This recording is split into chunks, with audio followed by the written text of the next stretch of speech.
Dans le cœur palpitant de Paris, où les rues pavées murmurent des secrets aussi vieux que la ville elle-même, vivait Élise Beaumont.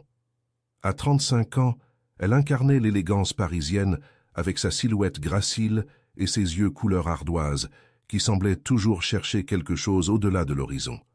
Mariée depuis 10 ans à Philippe, un brillant avocat d'affaires, Élise menait une vie que beaucoup envieraient, nichée dans un somptueux appartement avec vue sur la tour Eiffel. Ce matin-là, alors que le soleil d'avril caressait les toits d'ardoise de la capitale, Élise se réveilla avec un pressentiment étrange. Elle tendit la main vers le côté du lit de Philippe, le trouvant froid et vide, comme c'était souvent le cas ces derniers temps. Un soupir s'échappa de ses lèvres parfaitement dessinées, tandis qu'elle se levait, enfilant un peignoir en soie. « Il travaille trop », se dit-elle en préparant son café, tentant de chasser le doute qui s'insinuait dans son esprit. Mais au fond d'elle-même, Élise savait que quelque chose avait changé. Les absences de Philippe se multipliaient, ses explications devenaient de plus en plus vagues, et cette lueur dans ses yeux, celle qui autrefois n'existait que pour elle, semblait s'être éteinte. Élise passa la journée à errer dans leur appartement, touchant distraitement les objets luxueux qui les entouraient. Chaque bibelot, chaque meuble semblait lui rappeler une époque plus heureuse, quand l'amour entre elle et Philippe était palpable, électrisant l'air autour d'eux. Maintenant, l'atmosphère était lourde de non-dits et de soupçons. Le soir venu, Élise décida de surprendre Philippe à son bureau. Vêtue d'une robe noire qui épousait parfaitement ses formes, elle héla un taxi et donna l'adresse du cabinet d'avocat. Son cœur battait la chamade, tandis que l'anxiété et l'espoir se disputaient dans son esprit. Peut-être que tout cela n'était qu'un malentendu.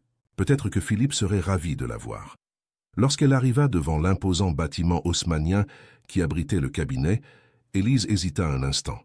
À travers les fenêtres du 3e étage, elle pouvait voir de la lumière dans le bureau de Philippe. Prenant une profonde inspiration, elle poussa la porte d'entrée et se dirigea vers l'ascenseur. Le trajet jusqu'au 3e étage lui parut interminable. Chaque étage passé faisait monter son appréhension d'un cran. Quand les portes s'ouvrirent enfin, Élise avança d'un pas décidé vers le bureau de Philippe. La porte était entr'ouverte, et des voix étouffées lui parvenaient. Ce qu'elle vit en poussant doucement la porte la figea sur place. Philippe était là, mais il n'était pas seul. Penché sur son bureau, il embrassait passionnément une jeune femme aux cheveux flamboyants. Élise reconnut immédiatement Camille, la nouvelle stagiaire dont Philippe lui avait tant parlé. Le monde d'Élise s'effondra en un instant. Elle resta là, incapable de bouger, incapable de parler, alors que la scène se déroulait devant ses yeux. Ce fut le bruit d'un sanglot étouffé qui alerta Philippe et Camille de sa présence. « Élise !» s'exclama Philippe, le visage blême. « Ce n'est pas ce que tu crois. » Mais Élise n'écoutait plus. Elle fit demi-tour et s'enfuit, ses talons claquant sur le marbre du couloir. Elle entendit Philippe l'appeler, mais elle ne s'arrêta pas. Elle courut jusqu'à l'ascenseur, puis dans la rue, ne s'arrêtant qu'une fois arrivée au bord de la Seine. Là, sous le ciel étoilé de Paris, Élise laissa enfin couler ses larmes. Elle observa les reflets tremblants des lumières de la ville sur l'eau sombre, se demandant comment sa vie parfaite avait pu voler en éclats en si peu de temps. Les jours qui suivirent furent un brouillard de douleur et de confusion pour Élise. Philippe essaya de la contacter à plusieurs reprises, laissant des messages suppliants sur son répondeur, envoyant des bouquets de fleurs qui restaient sans réponse. Élise s'était réfugiée chez sa meilleure amie, Sophie, incapable de retourner dans l'appartement qu'elle partageait avec Philippe. « Tu dois lui parler, Élise » insista Sophie un soir, alors qu'elles étaient assises sur le balcon, un verre de vin à la main. Ne serait-ce que pour comprendre, pour avoir des réponses. Élise secoua la tête, ses yeux perdus dans le vague. Que pourrait-il me dire qui changerait quoi que ce soit? Je l'ai vu, Sophie. J'ai vu la passion dans ses yeux quand il embrassait cette fille. Sophie posa une main réconfortante sur le bras de son amie. Je sais que c'est dur, ma chérie, mais tu ne peux pas fuir éternellement. Votre histoire mérite mieux que ça. Après une semaine de tourments, Élise décida finalement de confronter Philippe. Elle lui envoya un message, lui demandant de la retrouver dans un café près des Champs-Élysées. Un terrain neutre, pensa-t-elle, où elle pourrait garder ses émotions sous contrôle. Le jour de la rencontre arriva, et Élise sentit son cœur s'emballer lorsqu'elle aperçut Philippe entrer dans le café. Il avait l'air fatigué, Ses traits tirés trahissaient des nuits sans sommeil. Une part d'elle voulait le prendre dans ses bras, le réconforter comme elle l'avait toujours fait. Mais la blessure était encore trop fraîche, la trahison trop douloureuse. « Élise !» murmura Philippe en s'asseyant en face d'elle. « Je suis tellement désolé, je ne sais pas par où commencer. » Élise leva une main pour l'interrompre. « Je ne veux pas d'excuses, Philippe, je veux la vérité. Depuis combien de temps cela dure-t-il » Philippe baissa les yeux honteux. « 3 mois, admit-il dans un souffle. Mais Élise, tu dois comprendre, ce n'était pas prévu.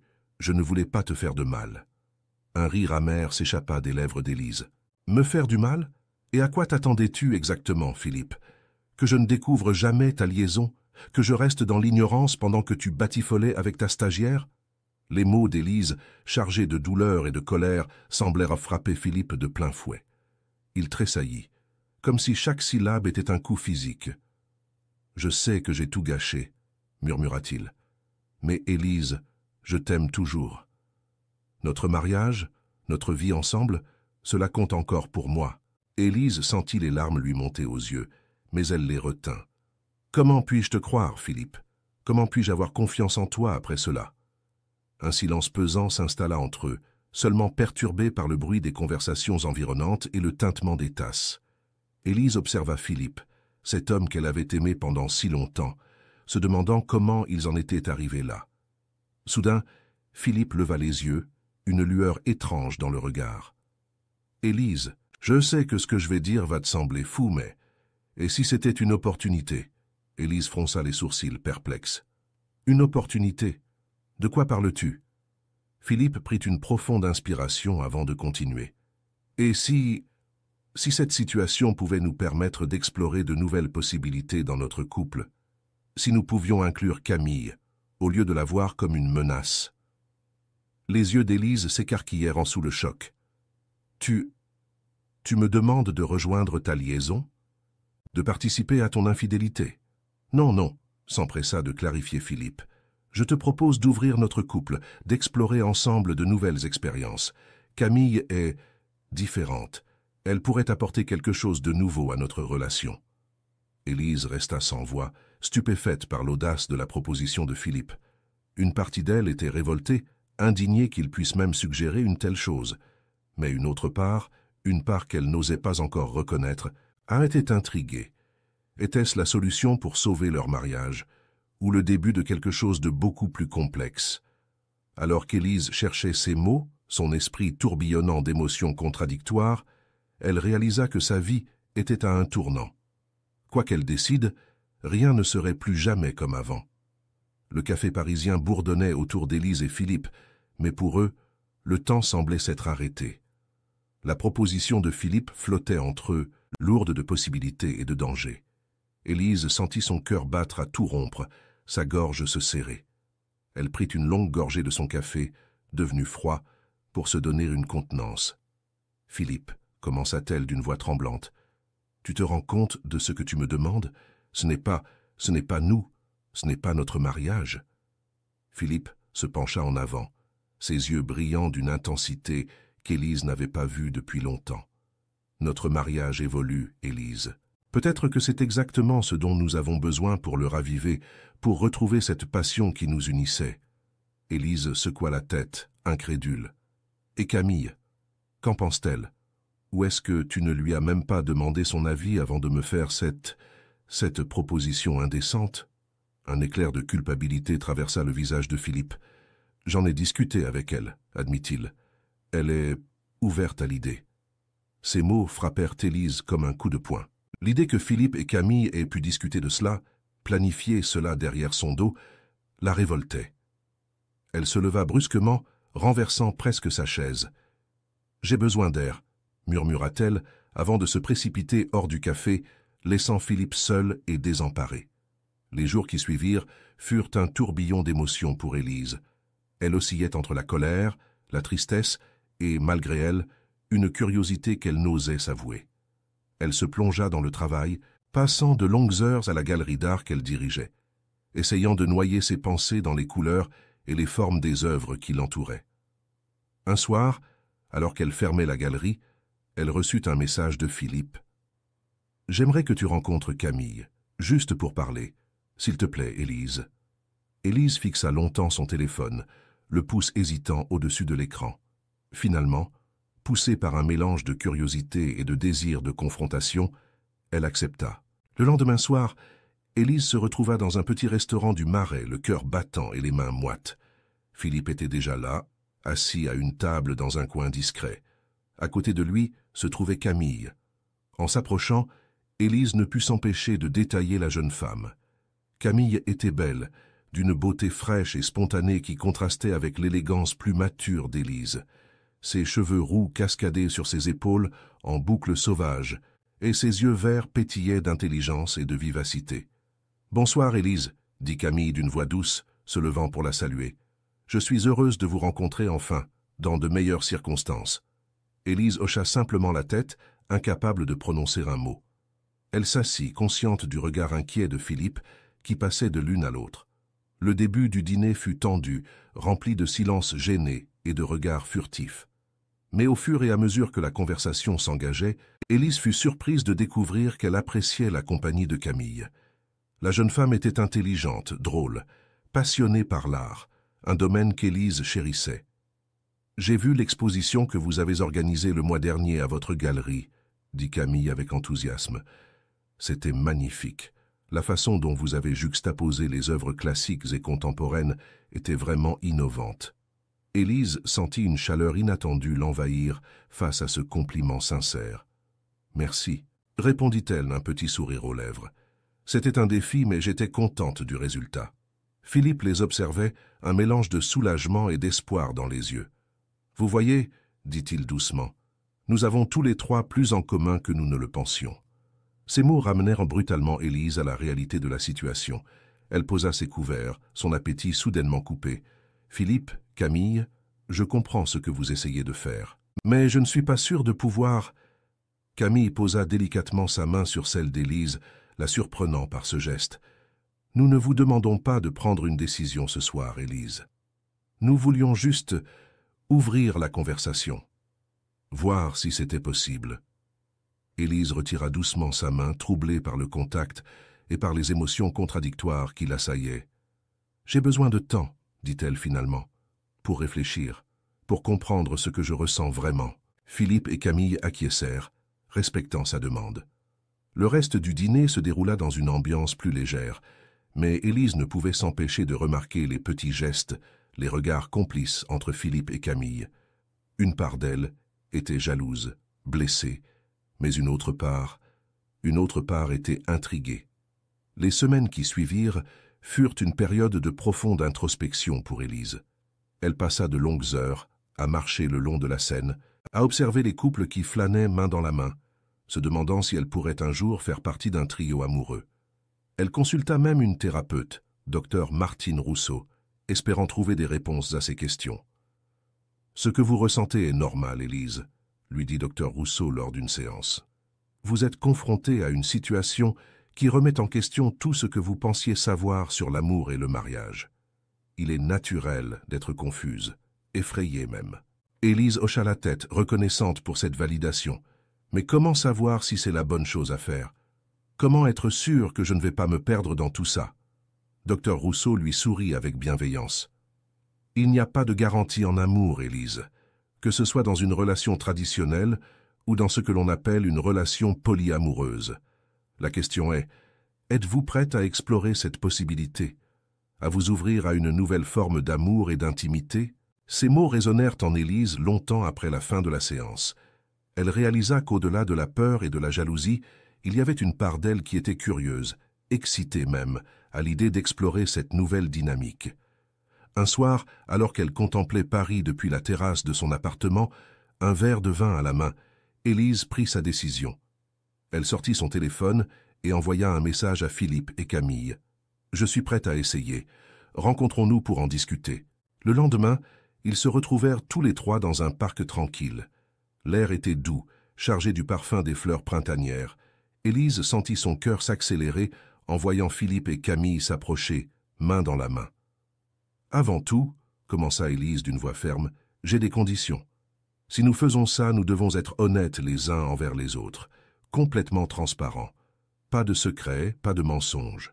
Philippe et Camille acquiescèrent solennellement. « Et nous prendrons les choses lentement », poursuivit Élise, « étape par étape. Si à un moment l'un d'entre nous se sent mal à l'aise, nous arrêtons tout et nous en discutons. »« Bien sûr, » dit Camille avec douceur, « nous voulons que tout le monde se sente en sécurité et respecté dans cette relation. » Philippe prit la main d'Élise, la serrant doucement. « Je suis fier de toi, mon amour. Je sais que ce n'est pas facile, mais je crois vraiment que cela peut nous apporter quelque chose de merveilleux. » Élise sentit une vague d'émotion la submerger. C'était le début d'un nouveau chapitre de sa vie, un chapitre qu'elle n'aurait jamais imaginé écrire. Mais alors qu'elle regardait Philippe et Camille, elle sentit une étincelle d'espoir s'allumer en elle. Les semaines qui suivirent furent une période d'ajustement et de découverte pour le trio. Ils commencèrent par des sorties simples, des dîners, des promenades dans Paris, des visites de musées. Élise fut surprise de constater à quel point elle appréciait la présence de Camille. La jeune femme apportait une fraîcheur et une énergie nouvelles à leur dynamique. Un soir, alors qu'ils partageaient un verre de vin sur la terrasse de l'appartement d'Élise et Philippe, Camille se pencha vers Élise et l'embrassa doucement. Ce fut un baiser tendre, exploratoire, qui fit frissonner Élise de la tête aux pieds. Elle croisa le regard de Philippe, s'attendant à voir de la jalousie, mais ne vit que de l'amour et du désir dans ses yeux. Cette nuit-là, pour la première fois, ils firent l'amour tous les trois. Ce fut une expérience intense, à la fois étrange et merveilleuse. Élise se sentit submergée par les sensations, par l'amour qui semblait emplir la pièce. Mais le chemin n'était pas sans obstacles. Il y eut des moments de jalousie, des disputes, des malentendus. Élise se surprit parfois à se demander si elle avait fait le bon choix, ou si elle n'était pas en train de se perdre dans cette relation complexe. Un jour, alors qu'elle exprimait ses doutes à Dr Rousseau, la thérapeute lui dit « Élise, l'amour n'est jamais simple, qu'il soit entre 2 ou 3 personnes. L'important est de communiquer, d'être honnête avec vous-même et avec vos partenaires. » Ces mots résonnèrent en Élise, lui donnant la force de persévérer, d'explorer plus profondément cette nouvelle dynamique. Alors que l'été approchait, Élise, Philippe et Camille décidèrent de partir en vacances ensemble. Ils choisirent une petite villa sur la côte d'Azur, loin des regards curieux et des jugements de Paris. C'est là, sous le soleil méditerranéen, que leur relation prit vraiment son envol. Libérés des contraintes de leur vie quotidienne, ils apprirent à vraiment vivre ensemble, à partager non seulement leur amour, mais aussi les petits moments du quotidien. Un soir, alors qu'ils étaient allongés sur la plage, observant les étoiles, Élise réalisa qu'elle était heureuse, vraiment heureuse. Elle regarda Philippe puis Camille, sentant son cœur déborder d'amour pour eux deux. « Je n'aurais jamais imaginé que ma vie prendrait ce tournant, » dit-elle doucement, « mais je suis reconnaissante pour chaque moment que nous partageons. » Philippe serra sa main, tandis que Camille posait sa tête sur son épaule. Dans ce moment de paix et d'harmonie, Élise sut qu'elle avait trouvé sa place. Aussi peu conventionnelle soit-elle, mais alors qu'ils savouraient ce bonheur nouveau, aucun d'entre eux ne pouvait prévoir les défis qui les attendaient à leur retour à Paris. Leur bulle de bonheur allait bientôt être mise à l'épreuve par le monde extérieur et leur amour serait testé comme jamais auparavant. Le retour à Paris fut comme un réveil brutal après un rêve enchanteur. La réalité de leur situation les frappa de plein fouet dès qu'ils posèrent le pied dans la capitale. Les regards curieux, les chuchotements, les jugements à peine voilés, tout semblait conspirer pour mettre à l'épreuve leur fragile équilibre. Élise fut la première à ressentir la pression. En tant que directrice respectée d'une galerie d'art renommée, elle avait une réputation à maintenir. Les rumeurs commencèrent à circuler dans le milieu artistique parisien, et bientôt elle se retrouva confrontée à des questions gênantes et des insinuations malveillantes. Un soir, lors d'un vernissage important, Élise surprit une conversation entre 2 collectionneurs influents. « Vous avez entendu parler d'Élise Beaumont ?» disait l'un d'eux. « Il paraît qu'elle vit maintenant dans une sorte de ménage à 3. » « Quelle honte !» répondit l'autre. « Je me demande si on peut encore lui faire confiance pour gérer des œuvres de valeur. Qui sait dans quel état d'esprit elle se trouve ?» Ces mots blessèrent profondément Élise.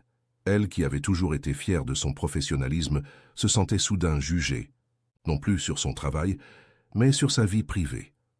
De son côté, Philippe faisait face à ses propres défis.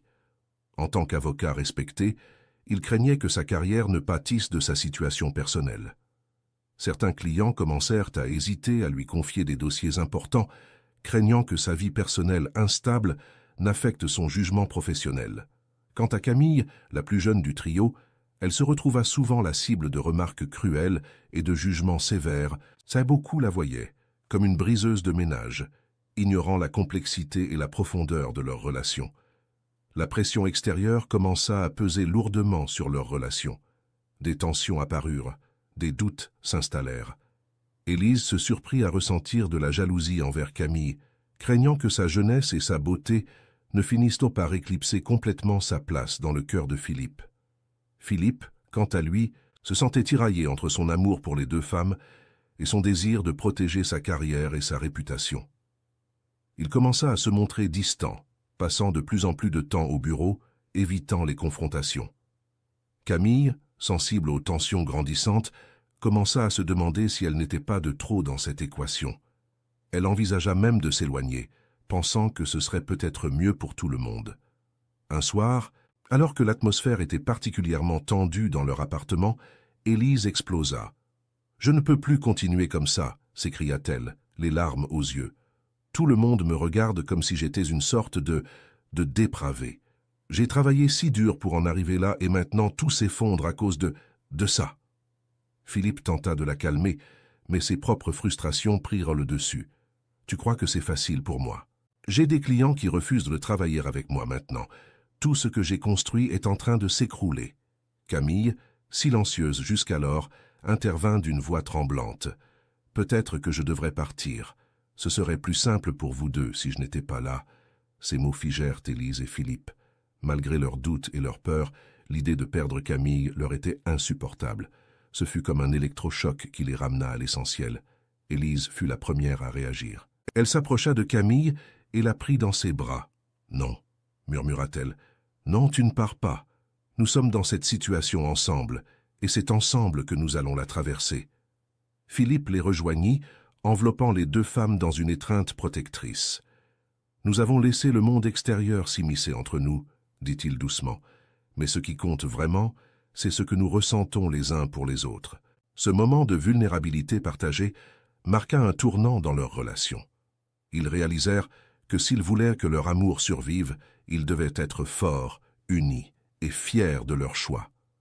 Dans les jours qui suivirent, ils prirent des décisions importantes.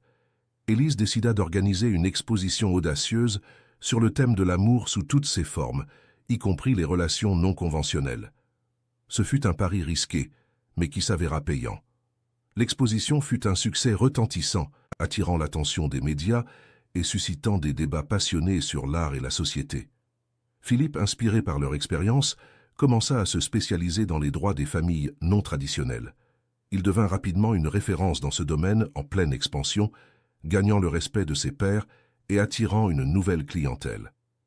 Camille, encouragée par Élise et Philippe, poursuivit ses études en art et commença à travailler comme assistante à la galerie d'Élise. Son talent et sa passion pour l'art contemporain apportèrent un souffle nouveau à la galerie.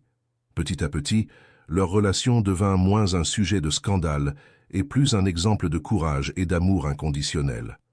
Certains amis s'éloignèrent, c'est vrai, mais d'autres, plus ouverts d'esprit, se rapprochèrent. Ils formèrent un nouveau cercle social, composé de personnes qui les acceptaient tels qu'ils étaient. Les parents d'Élise, initialement choqués par la situation, finirent par accepter leur fille et ses partenaires, réalisant que le bonheur d'Élise était plus important que les conventions sociales. Un an après leur retour de vacances, Élise, Philippe et Camille organisèrent une cérémonie intime pour célébrer leur union. Ce n'était pas un mariage légal, bien sûr, mais pour eux, c'était tout aussi significatif. Entourés de leurs amis les plus proches et de leur famille, ils échangèrent des vœux d'amour et de fidélité. Élise, resplendissante dans une robe de soie crème, regarda tour à tour Philippe et Camille. « Il y a un an, je pensais avoir tout perdu, » dit-elle, la voix tremblante d'émotion. « Aujourd'hui, je réalise que j'ai gagné bien plus que je n'aurais jamais osé rêver. Vous êtes mon foyer, mon refuge, mon amour. » Philippe, les yeux brillants de larmes contenues, ajouta « Nous avons défié les conventions, bravé les jugements, et notre amour n'en est que plus fort. Je m'engage à vous aimer et vous chérir, toutes les deux chaque jour de ma vie. » Camille, la plus jeune mais non la moins émue, conclut « Vous m'avez accueilli dans votre vie, dans votre cœur. Vous m'avez montré ce que signifie vraiment aimer sans limite.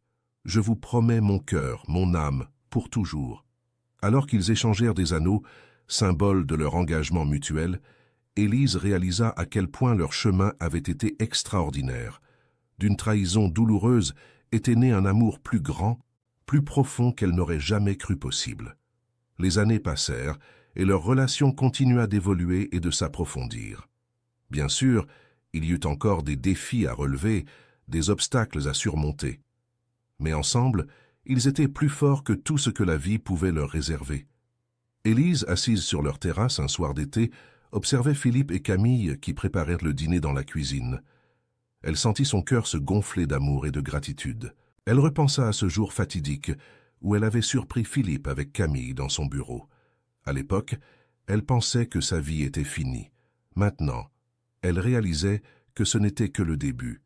La vie ne suit pas toujours le chemin que l'on avait prévu, pensa Élise. Parfois, elle nous mène sur des sentiers inattendus, effrayants même. Mais si on a le courage de les emprunter, ces chemins peuvent nous conduire à un bonheur que l'on n'aurait jamais osé imaginer. Alors que le soleil se couchait sur Paris, baignant la ville de lumière dorée, Élise se leva pour rejoindre ses amours dans la cuisine.